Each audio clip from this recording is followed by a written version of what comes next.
चलो दोस्त, जय हिंद। और आज मैं आपका लेके आ चुका हूँ ज्योग्राफी का क्लास 12 के ज्योग्राफी भूगोल का। मेरे दोस्त 60 इंपॉर्टेंट सब्जेक्टिव क्वेश्चन आपको हम प्रोवाइड कर रहे हैं। आपको खुद पता होगा कि 60 इंपॉर्टेंट जो सब्जेक्टिव क्वेश्चन है उसी का लेक्चर चलने वाला है। इसका मैं लेक्चर ऑलरेडी 4 दे चुका हूँ। ये लेक्चर नंबर 5 है, क्योंकि ऑलरेडी मैं 40 क्वेश्चन इसका पढ़ा चुका हूँ। आपके एग्जाम में जो ज्योग्राफी की बात करें तो आपके एग्जाम में टोटल 20 ज्योग्राफी का लघु उत्तरीय प्रश्न उत्तर पूछे जाएंगे आपके एग्जाम में, ठीक है ना।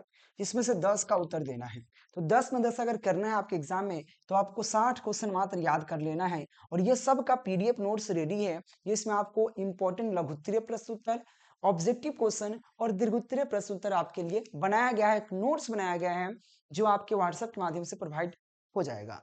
उसको लेने के लिए दिए गए नंबर पर कांटेक्ट करना। नीचे आपको नंबर चल रहा होगा 91 17 82 30 62। ठीक है मेरे दोस्त, लेने के प्रयास जरूर कीजिएगा। चलिए लेक्चर को शुरू करते हैं। तो सबसे पहला इस लेक्चर का क्वेश्चन होगा 41 नंबर क्वेश्चन, क्योंकि 40 क्वेश्चन मैं ऑलरेडी आपको शिक्षा सेतु यूट्यूब चैनल पर पढ़ा चुका हूँ। मेरे दोस्त, क्वेश्चन है जनसंख्या परिवर्तन के दो घटकों का नाम लिखे। तो जनसंख्या परिवर्तन के दो घटक का नाम लिखना है। ऐसे इसमें डिफिनीशन तो कह नहीं रहा है, ठीक है ना।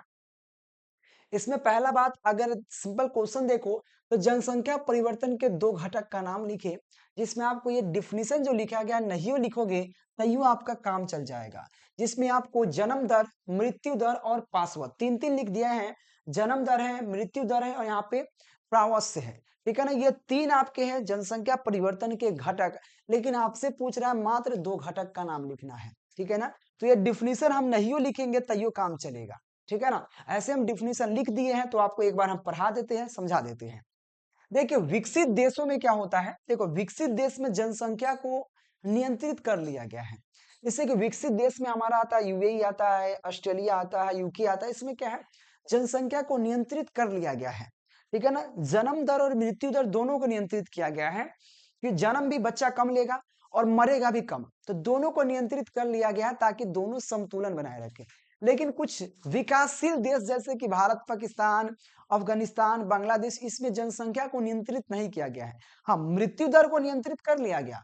मृत्यु दर, मरने से आदमी को बचा लेता है लोग, डॉक्टर, लेकिन जन्म होने से नहीं बचाता है। यानी कि जन्म दर बढ़ता है, मृत्यु दर घटता है। यानी कि इसमें जनसंख्या ज्यादा होगा, ठीक है ना। तो यही बात किया गया है। याद रखना, विकसित देशों में जनसंख्या वृद्धि का प्रवृत्ति विकासशील देशों में भिन्न है। मतलब समझना कि विकसित देशों में जनसंख्या वृद्धि की प्रवृत्ति विकासशील देशों से भिन्न है। विकासशील देश मतलब क्या होता है, विकसित देश मतलब क्या होता है, विकसित और विकासशील। विकसित देश वैसा देश होता है जो ऑलरेडी विकास किया हुआ है, ऑलरेडी वह बहुत ज्यादा विकसित है। और विकासशील मतलब होता है विकास के प्रगति पे है, विकास के प्रगति पे है। काम जब प्रगति पे रहता है तो कहता है कि भी काम प्रगति पे पूरा हुआ नहीं है। किसी का काम पूरा हो जाता तो उसे कहते हैं, जिसे जो देश अपने आप में पूर्ण है, जैसे अमेरिका है बहुत विकसित देश है, जापान है, उसको कहेंगे विकसित देश। और भारत हमारा अभी विकास पूरा तरह से नहीं हुआ है तो इसको कहेंगे विकासशील देश। वही कहा गया विकसित देशों में जनसंख्या वृद्धि की प्रवृत्ति क्या होता है, विकासशील देशों से भिन्न होता है। तो विकसित देश क्या होता है, विकसित देशों में जन्म दर एवं मृत्यु दर पर नियंत्रित कर लिया गया है। जो विकसित देश होते हैं, जो ऑलरेडी अमेरिका है, यूएई है, यूके है, इसमें क्या, इसको कहते हैं विकसित देश। तो विकसित देश में जन्म दर और मृत्यु दर दोनों पर नियंत्रित कर लिया गया है, ठीक है ना, नियंत्रित कर लिया गया है। इसीलिए इन विकसित देश रूस, ऑस्ट्रेलिया, फ्रांस, यूके आदि में वृद्धि दर कम हुआ है। इसमें क्या हुआ, वृद्धि दर कम हुआ है। परंतु विकासशील देश में क्या हुआ है कि वृद्धि दर अधिक हुआ है। वृद्धि दर अधिक हुआ है क्योंकि इन देशों में मृत्यु दर पर तो नियंत्रित कर लिया गया, मरने से डॉक्टर बचा लेंगे, लेकिन जन्म दर को कुछ नहीं कर सकते, ठीक है ना। मृत्यु दर पर क्या हुआ, नियंत्रित कर लिया गया है, लेकिन क्या हुआ है, जन्म दर पर नियंत्रित नहीं हो पाया है। यह विकसित देश है, जैसे भारत, पाकिस्तान, अफगानिस्तान, सऊदी अरब, यह कुछ विकसित देश है। लेकिन आपको यह डिफिनेशन ना लिखकर इतना लिखने की जरूरत नहीं, आप सीधा क्वेश्चन का जनसंख्या परिवर्तन के दो मुख्य घटक, तो जन्म दर, मृत्यु दर, आराम से लिखो, 2 मार्क पाओ, काम खत्म। यह क्वेश्चन 18 2020 के एग्जाम में पूछा गया है। अगले क्वेश्चन है कि व्यापार समतोलन से आप क्या तात्पर्य है? व्यापार समतोलन के क्या तात्पर्य होता है? यह क्वेश्चन भी बहुत प्यारा सा पूछा गया है। यह क्वेश्चन 2019 और 2020 के एग्जाम में पूछा गया है कि व्यापार संतुलन क्या होता है? तो किसी समयावधि के अंतर्गत किसी देश के निर्यात एवं आयात के अंतर को व्यापार संतुलन कहते हैं। देखिए, निर्यात एवं आयात, जैसे देखो किसी भी देश के, देखो हमारे देश से गेहूं ट्रांसपोर्ट, मतलब गेहूं मखाना, ये सब क्या होता है, दूसरे देश में जाता है, ठीक है ना। तो यह गेहूं जाता है, मखाना जाता है, ये सब लीची जाता है, हमारे देश से दूसरे देश में जाता है, ठीक है ना, दूसरे देश में। तो यह क्या हुआ, निर्यात हुआ, ठीक है ना। आयात, निर्यात हुआ, आयात मतलब आना, ठीक है ना। तो दूसरे देश से भी हमारे हमारे देश में आता है, जैसे पेट्रोल हुआ, डीजल, ये सब दूसरे देश से ही आता है, हमारे देश में बहुत कम है। तो वही कहा, किसी समावधि के अंतर्गत किसी देश के निर्यात एवं आयात के अंतर, निर्यात एवं आयात के अंतर को क्या कहते हैं, संतुलन कहते हैं, व्यापार संतुलन कहते हैं, ठीक है ना। यदि कोई देश वस्तु और सेवाओं का निर्यात निर्यात यात की अपेक्षा अधिक होता है, समझना, ये चीज बहुत समझने का प्रयास करना। यदि कोई भी देश, ठीक है ना, कोई भी देश वस्तु और सेवाओं का निर्यात आयात की अपेक्षा अधिक होता है, समझना, जो निर्यात है, ठीक है ना, निर्यात आयात की अपेक्षा अधिक करता है, अगर निर्यात अधिक करेगा, आयात कम करता है, तो व्यापार संतुलन को अनुकूलन कहते हैं, तो उसे कहते हैं अनुकूलन।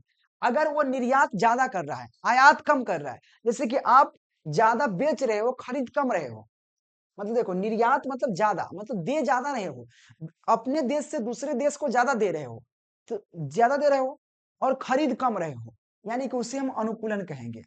अगर अगर किसी दूसरे देश से आप ज्यादा ले रहे हो और आप कम दे रहे हो, तो उसे हम कहते हैं, क्या कहते हैं, प्रतिकूलन कहते हैं। यानी यदि आयात निर्यात से अधिक हो, अगर आयात ज्यादा हो, आयात मतलब वस्तु लेते ज्यादा हो, देते कम हो, ठीक है ना, यानी कि आप वस्तु खरीदते ज्यादा है, बेचते कम है, ठीक है। अगर वस्तु ज्यादा खरीदेंगे, बेचेंगे कम, उसे हम प्रतिकूलन कहेंगे। अगर आप वस्तु ज्यादा बेचेंगे, कम खरीदेंगे, तो उसे प्रति यहाँ पे अनुकूलन कहेंगे। तो वही कहा गया है कि व्यापार संतुलन से क्या तात्पर्य है। तो व्यापार संतुलन क्या है, तो किसी समावधि के अंतर्गत किसी देश के निर्यात एवं आयात के अंतर को व्यापार संतुलन कहते हैं। यदि कोई देश वस्तु और सेवाओं का निर्यात आयात से अपेक्षा अधिक करता है, तो उसे अनुकूलन कहते हैं। यदि कोई देश आयात निर्यात से ज्यादा करता है, तो उसे हम प्रतिकूलन कहते हैं, ठीक है। आगे चलिए, अगला क्वेश्चन है, भारत के 4 प्रमुख लौह इस्पात केंद्रों का नाम बताएं। तो भारत में प्रमुख लौह अयस्क कौन कौन से हैं? 4 आपको ऐसे लौह अयस्क, तो बोकारो है, भिलाई है, यहाँ पे राउरकेला है, उसका जमशेदपुर है। ये भी इसके लिए क्या है, इस्पात के मुख्य केंद्र है, जो भारत में 4 प्रमुख केंद्र, जो 2020 के एग्जाम में पूछा गया है। भारत के 4 प्रमुख लौह इस्पात केंद्रों का नाम है बोकारो, भिलाई, यहाँ पे राउरकेला और जमशेदपुर। यह अब इसके लौह इस्पात जहां पे उद्योग होता है, तो क्या भारत के 4 प्रमुख लौह अयस्क का नाम है, लौह अयस्क केंद्रों का नाम है, लौह अयस्क का नाम, लौह अयस्क केंद्रों का नाम है। अगले क्वेश्चन है, कृषि योग व्यर्थ भूमि से आप क्या समझते हैं? देखिए, कृषि योग जो होता है, व्यर्थ भूमि क्या होता है, समझिए, वह अपेक्षाकृत भूमि जो कुछ समय बाद कृषि योग बन जाती है। आपने देखा होगा, कहीं कहीं आपके अगल बगल में कोई पड़ती परल भूमि होगा, कुछ दिन बाद माटी कटवा के फेंकवा देता है और कृषि योग बना, उसमें लोग मतलब धान रोपना शुरू कर देता है। तो वही कहा गया, कुछ ऐसे भूमि जो बेकार बंजर पड़ा हुआ है, मतलब ऐसी पठार पड़ा हुआ है, और उसको कृषि योग्य बना देने की प्रक्रिया, कृषि योग भूमि शामिल कर लेने की प्रक्रिया को हम लोग क्या कहते हैं, कृषि योग्य व्यर्थ भूमि से आप क्या समझते हैं? यानी कृषि योग्य तो है, लेकिन व्यर्थ पड़ा हुआ है, उसका कोई काम नहीं है, ठीक है। तो ये कहा, वह अपक्षरित भूमि जो बेकार पड़ा हुआ है, अपक्षरित भूमि जो कुछ समय बाद कृषि योग बन जाते हैं, कृषि योग व्यर्थ भूमि कहलाता है। ठीक है, आगे चलिए। और सबका इंपॉर्टेंट क्वेश्चन, आर्ट्स के ऑल सब्जेक्ट का इंपॉर्टेंट क्वेश्चन आंसर मिल जाएगा, दिए गए नंबर पर कांटेक्ट करना मेरे दोस्त। ऐसे मैं नंबर एक बार लिख देता हूँ, 91 17 82 30 62। और इस पर आपको ऑल सब्जेक्ट का इंपॉर्टेंट क्वेश्चन आंसर, जिसमें ऑब्जेक्टिव क्वेश्चन, लघुत्तरीय प्रश्न उत्तर, दीर्घोत्तरीय प्रश्न उत्तर आपको मिल जाएंगे इंपॉर्टेंट, जिससे पढ़कर इजी तरीका से 400 प्लस कर सकते हैं। अगले क्वेश्चन आपसे पूछा गया है कि लिंग संरचना से आप क्या समझते हैं। 2020 के एग्जाम पूछा गया है कि लिंग संरचना क्या होता है, समझिए। तो लिंग संरचना से आप क्या समझते हैं, तो देखिए, लिंग संरचना दी गई जनसंख्या में लिंग अनुपात पुरुष एवं स्त्रियों के बीच समतुलन का सूचक होता है।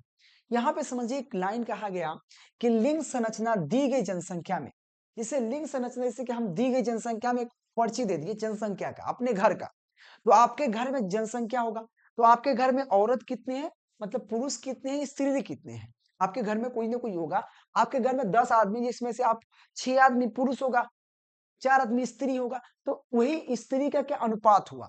वही कहता है कि लिंग संरचना में दी गई जनसंख्या में लिंग अनुपात पुरुष तथा स्त्री के बीच समतुलन का सूचक होता है, सूचक होता है। यह प्रति हजार पुरुष पर, यह प्रति हजार पुरुष पर स्त्रियों की संख्या के रूप में माना जाता है, मापा जाता है। यानी कि प्रति हजार मतलब 1000 पुरुष पर, 1000 पुरुष पुरुष पर कितनी स्त्री है, और उसके अनुपात, जैसे अभी लगभग 900 वही 70 के करीब है, 970 स्त्री है, यानी कि 30 लड़का अभी रनवे रहेगा, मतलब समझ रहे हो, उसका शादी विवाह कहाँ किससे होगा रे। अब देखो 1000 पुरुष है, 970 ही लड़कियां है, तो कैसे शादी करेगा, 30 आदमी तो इसी रह जाएगा। वही कहता है कि प्रति हजार पुरुषों पर स्त्रियों की संख्या के रूप में मापा जाता है लिंग अनुपात, ठीक है ना। लिंग अनुपात का दूसरा आप जनांकीय लक्षणों जैसे जनसंख्या वृद्धि, विवाह दर, व्यवसायिक दर आदि पर क्या था, व्यापक प्रभाव पड़ा है। यानी कि देखो, लड़की और लड़का में अनुपात कम या बेस होने से ये क्या हुआ, विवाह दर में प्रभाव पड़ा है, क्योंकि लड़की विवाह दर में प्रभाव पड़ा है, साथ में आपको जनसंख्या वृद्धि में प्रभाव पड़ा है, ठीक है, और व्यवसायिक दर पर प्रभाव पड़ा है। ये कुछ है जो कि आपको प्रभाव पड़ा है। तो याद रखना, लिंग संरचना से आप क्या समझते हैं, तो बहुत ईजी है मेरे दोस्त, कि लिंग संरचना में दी गई लिंग संरचना में दी गई जनसंख्या में लिंग अनुपात पुरुष एवं स्त्रियों के बीच संतुलन को सूचक होता है। प्रति हजार पुरुष पर स्त्री की जनसंख्या को मापा जाता है, के रूप में मापा जाता है। लिंग अनुपात का दूसरा जनांकीय लक्षण जैसे विवाह दर, जनसंख्या दर, व्यवसायिक दर आदि पर व्यापक प्रभाव पड़ा है। अगले चलने की बात करते हैं, अगले क्वेश्चन है कि मुक्त आकाश नीति क्या है। ये क्वेश्चन भी 2020 के एग्जाम पूछा गया है, मुक्त आकाश नीति क्या है। इस नीति के तहत विदेशी विमान, देखिए मुक्त आकाश नीति जिसे होता है कि विदेशी मुक्त आकाश, जैसे कि आप भारत के ऊपर से अगर पाकिस्तान का हेलीकॉप्टर नहीं जा सकता है, या पाकिस्तान का प्लेन नहीं जा सकता है, आप सोचोगे कभी कि ऊपर है, हम ऊपर में कुछ कर ले, भाई ऊपर में कुछ कैसे कर लोगे, किसी के घर के ऊपर में जाकर कुछ करोगे थोड़ी ना होगा, उसके पूरा यहाँ से ऊपर तक पूरा उसी का हक है। भारत के सामने नीचे से लेकर ऊपर तक पूरा भारत का हक है। ऊपर से कोई दूसरा कोई ड्रोन नहीं उड़ा सकता है, दूसरा कोई प्लेन नहीं ले जा सकता है, हेलीकॉप्टर नहीं ले जा सकता है। तो ये आकाश नीति क्या होता है, जब क्या होता है किसी दूसरे देशों के सर्दी के मौसम में, जैसे कि ठंडा पड़ रहा है, उस समय लोग की सुरक्षा के लिए ज्यादा विमान को अपने अपने तरफ से जाने देता है, जैसे कि सर्दी के मौसम में दूसरा जगह ज्यादा एथी है, तो वह मुक्त कर देता है कि भाई यहाँ ले जाओ, कोई दिक्कत नहीं, मेरे देश से आकाश में अपना ले जा सकते हो, कोई दिक्कत नहीं है। तो वही कहता है, इस नीति के तहत विदेशी विमान कंपनियों को, विदेशी विमान जो विमान होता है ना, एरोप्लेन, विमान कंपनियों के सर्दी के मौसम में, सर्दी के पीक सीजन में, सीजन में अतिरिक्त, यहाँ पे अतिरिक्त उड़ानों या अधिक क्षमता वाले विमानों के यहाँ पे परिचालन की अनुमति दी जाती है। मतलब देखो, जो कंपनियां हैं, जो विमान कंपनियां हैं, तो सर्दी के मौसम में क्या की जाती है, उसको ये चीज दी जाती है कि भाई आप ले जाओ। सर्दी के मौसम में क्यों दी जाती है, इसका भी रीजन होगा बहुत सारा। तो मेरे जहां तक रीजन ये है कि सर्दी के मौसम में कुहा बहुत सारा रहता है, ऊपर से देख पाना मुश्किल है कि कौन शहर किस जगह बसा हुआ है, ताकि अगर उस विमान में, क्या कि विदेशी कंपनियां है भाई, उसमें अगर हो सकता है बम लगेगा, क्या होगा, तो बम लगेगा तो बम उड़ा देगा। अब उसको तो शहर ऊपर से दिखाई देगा, दिल्ली, भाई दिल्ली है, वे है, उड़ा दे, यहाँ पे बहुत आदमी ऐसे होगा, पता चलेगा कि खेत में जा रहा है, खेत में गिरा दिया, मतलब उसको पता ही नहीं चलेगा ना कि कहाँ पे उठा रहे। अब बताओ कि चौर है, चौर के सामने उसको पता थोड़ी चल रहा है कि चौर है कि शहर है। अब उसको लगा कि चौर है, शहर है, बस उतना ही गिराएगा, चौर में गिर गया, तो क्या फायदा, कुछ फायदा नहीं हुआ।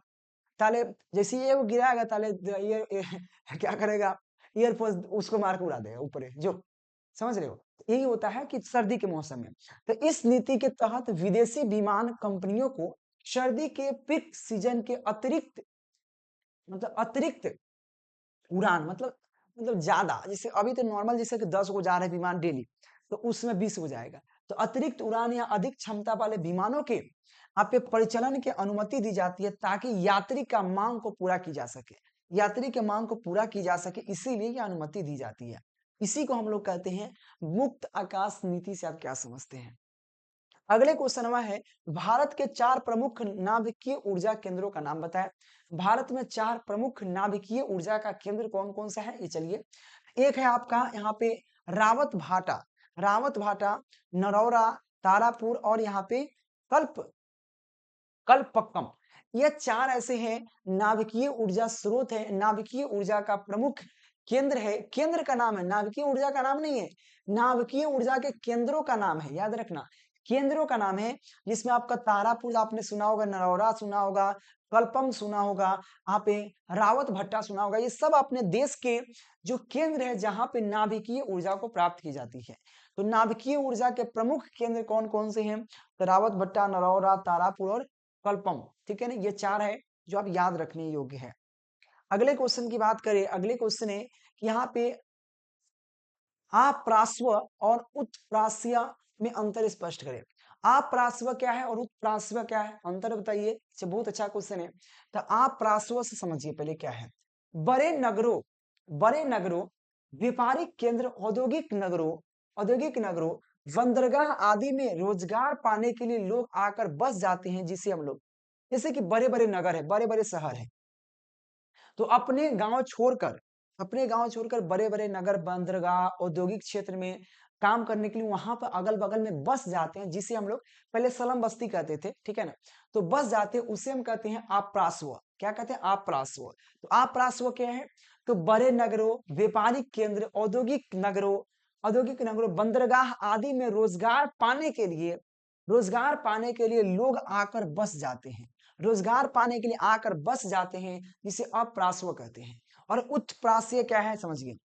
एक ग्राम मतलब एक ग्राम या नगर से अधिक आबादी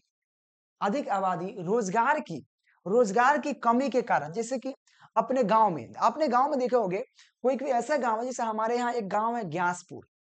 उस ग्यासपुर गांव बहुत बड़ा गांव है, और उसका लगभग 90% लोग कहाँ रहता है? दार्जिलिंग रहता है।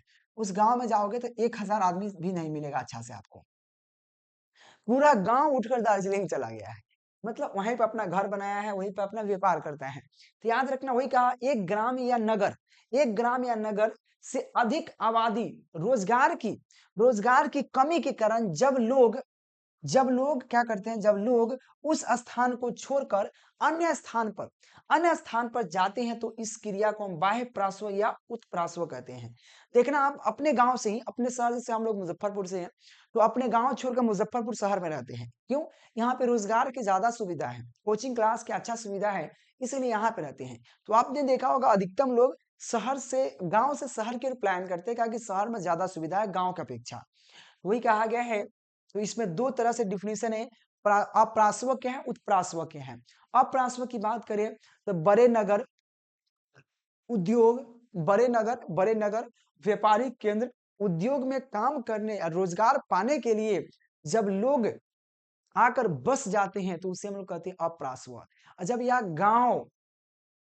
गांव या नगर के अधिक लोग क्या करते हैं, अधिक आबादी या लोग रोजगार के लिए या रोजगार के कमी के कारण जब लोग उस स्थान को छोड़कर अन्य स्थान पर जाकर बस जाते हैं, उसे हम लोग क्या कहते हैं, उत्प्राश्व कहते हैं, ठीक है ना।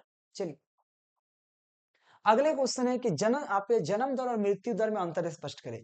मेरे मित्र, आपको बता दे कि आपके एग्जाम में ऐसे ही क्वेश्चन डिफरेंट भी पूछ सकता है। जैसे यहाँ पे पूछता है जन्म दर और मृत्यु दर में अंतर बताइए, तो जन्म दर का डिफिनेशन लिख दीजिए और मृत्यु दर से क्या समझते लिख दीजिए।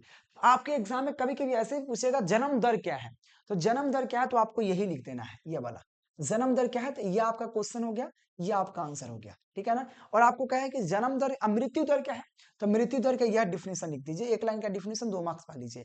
और कभी कभी कहेगा दोनों में अंतर कर दीजिए, तो जन्म दर लिख दीजिए, मृत्यु दर, दोनों का डिफिनेशन लिख दीजिए, अंतर हो गया।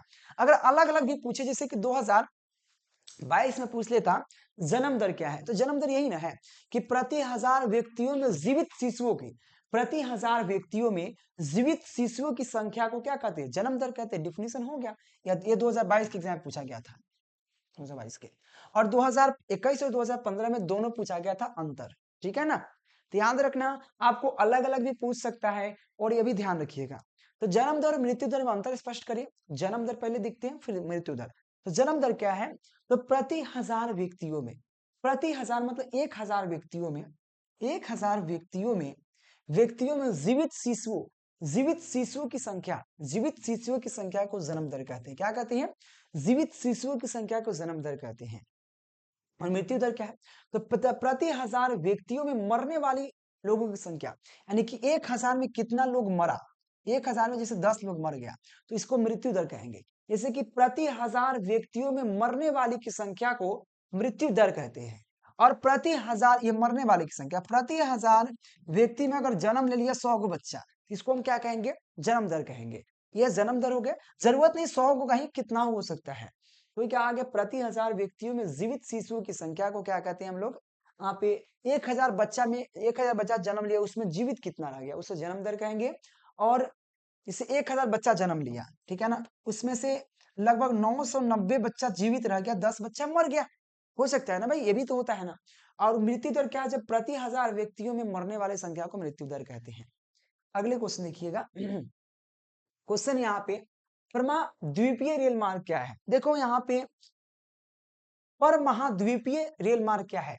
और एक और चीज, पर महाद्वीपीय रेल मार्ग का आपको पूछेगा कौन कौन से दो, आपका नाम बताए, पर महाद्वीपीय रेल मार्ग के दो नाम बताए पूछेगा। या पर महाद्वीपीय रेल मार्ग होता क्या, देखो पर महाद्वीपीय रेल मार्ग जो होता है, कि जैसे भारत है, भारत का एक क्षेत्र से दूसरे क्षेत्र, जैसे कि हम भारत है, ठीक है ना। भारत का नक्शा तो गजबे हम बना रहे हैं। चलो हमसे नहीं बनेगा ना, ठीक है ना।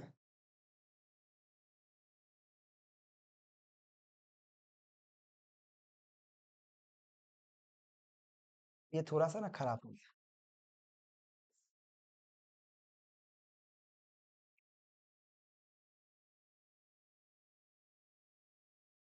लगभग लगभग तनका सा सही हुआ है, ज्यादा नहीं, तनका सा 10%।